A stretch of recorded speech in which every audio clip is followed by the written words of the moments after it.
और इस वक्त की बड़ी खबर आपको बता दें, संसद की सुरक्षा में चूक मामले में जो एफआईआर दर्ज हुई है उसमें बड़ा खुलासा हुआ है। उसमें यह बताया गया है कि आरोपियों ने अपने जूते को मॉडिफाई कराया था, उसमें मॉडिफिकेशन करवाई थी ताकि जो स्मोक बम का कैनिस्टर था उसे उसके अंदर छुपाया जा सके। वो तस्वीर भी हम आपको दिखा रहे हैं। दिल्ली पुलिस की एफआईआर के मुताबिक आरोपियों ने बेहद शातिर प्लान बनाया। आरोपी के दाहिने पैर के जूते का मॉडिफिकेशन किया गया, जूते की सोल को बढ़ाया गया था, मोटा किया गया था ताकि अच्छे तरीके से कलर स्मोक को इसमें छिपाया जा सके।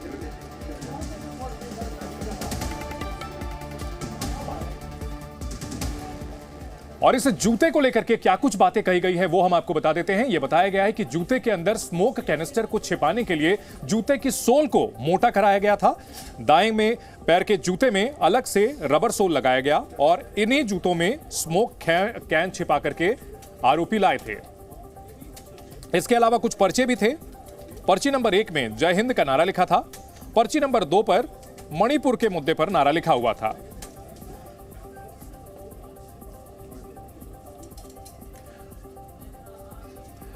इस बड़ी खबर पर हमारे दो सहयोगी हमारे साथ जुड़ गए हैं। जितेंद्र शर्मा हैं हमारे साथ राजधानी दिल्ली से जुड़े हुए हैं, साथ ही साथ लखनऊ से हमारे सहयोगी अजीत हमारे साथ जुड़ गए हैं। सबसे पहले जानना चाहेंगे जितेंद्र, जिस एफआईआर में जो अहम बातें सामने आई हैं कि जूते के सोल को मॉडिफाई किया गया था, यानी कि ये पूरी प्लानिंग के तहत किया गया था, कोई भी चूक ना रहे, जो सिक्योरिटी सिस्टम है उसको चकमा देने की पूरी प्लानिंग की गई थी।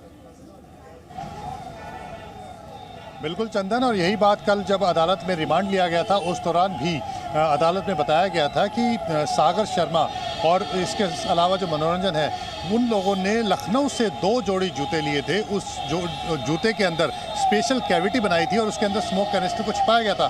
स्मोक कैनिस्टर को इस तरह छिपाया गया था कि उसके ऊपर जो है पैडेड वो सोल रखा गया था, जिससे कि वो जो स्मोक कैनिस्टर है उसके लिए जगह भी बन जाए और साथ ही जब वो पहन करके चले तो किसी को इस बात का शक भी ना हो, क्योंकि उसकी जो स्मोक कैनिस्टर है वो काफ़ी मोटा था, उसको आसानी से पैर के जूते के अंदर डाल करके ले जाना काफ़ी मुश्किल था। और ये तभी संभव हो सकता है चंदन जब उसकी पूरी प्लानिंग की गई हो, और यही बात पुलिस अब जांचना चाहती है कि आखिर इसके पीछे कौन कौन लोग थे, क्योंकि जिस तरह से ये पूरी घटना हुई है वो पूरी प्लानिंग के तहत की गई है। 2 जोड़ी जूते खरीदे गए जिसे मनोरंजन और सागर जो है पहन करके गए थे।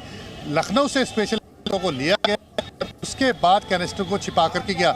जो स्मोक कैनिस्टर है उसे अमोल शिंदे महाराष्ट्र से यानी कि मुंबई के बांद्रा कुर्ले से खरीद करके लेकर के आया था। तो यानी कि जो चारों लोग हैं इन सबको अलग अलग टास्क दिया गया था और ये सारे आकर के दिल्ली में इंडिया गेट के पास मिले थे और उसके बाद जो इनका टास्क था उसको पूरा किया गया। पूरी प्लानिंग की गई थी, कोऑर्डिनेशन था और उसके बाद संसद की सुरक्षा को चकमा दे करके वहां पर अंदर घुसने में ये कामयाब हुए थे स्मोक कैनिस्टर लेकर के। अजीत हमारे साथ लखनऊ से बने हुए हैं। अजीत, खास तरीके के ये जूते, अब तक तो ऐसा देखा जाता था कि जब तस्कर एयरपोर्ट पर पकड़े जाते थे तब इस तरह के उपकरण पकड़े जाते थे। क्या ये जानकारी मिल पाई है कहां से उन्होंने ये जूते बनवाए थे? कौन थे वो जूते बनाने वाले जिन्होंने इस तरह के खास जूते बना करके दिए थे? देखिए बिल्कुल चंदन, ये तो पता चल चुका है कि जूते किस इलाके से लिए गए थे, यानी अमीनाबाद। लखनऊ का सबसे कंजेस्टेड इलाका है, बड़ी मार्केट है। अमीनाबाद में जूतों को मॉडिफाई कराया गया था अभी तक, लेकिन किस कारीगर ने इस जूते को, किस मोची ने इस जूते को मॉडिफाई किया, ये अब तक पुलिस नहीं पता लगा पाई। इसीलिए यूपी एटीएस ने इस पूरी जांच को अपने अंडर में ले लिया है। जो एडीजी मोहित अग्रवाल हैं यूपी एटीएस के, उनकी टीम पूरी जांच कर रही है। डायरी मिला है, डायरी में बहुत सारे सबूत, बहुत सारे तथ्य मिले। कहा यह भी जा रहा है कि एक कोट को भी बनवाया गया था जिसमें स्प्रे रखने के लिए अलग से कई सारी जेबें बनाई गई थी। वहां तक अभी यूपी एटीएफ नहीं पहुंची, लेकिन यूपी एटीएफ ने अपनी जांच के दायरे को बढ़ा दिया है चंदन, क्योंकि जब वो जूते जहां बने हैं उनकी तलाश होगी, वो पकड़े जाएंगे, वो बताएंगे किस तरीके से बनाए थे, कौन कौन लोग और साथ में, क्योंकि डायरी ये बता रही है कि उसके पीछे का मास्टरमाइंड कोई और है चंदन। जी न्यूज़।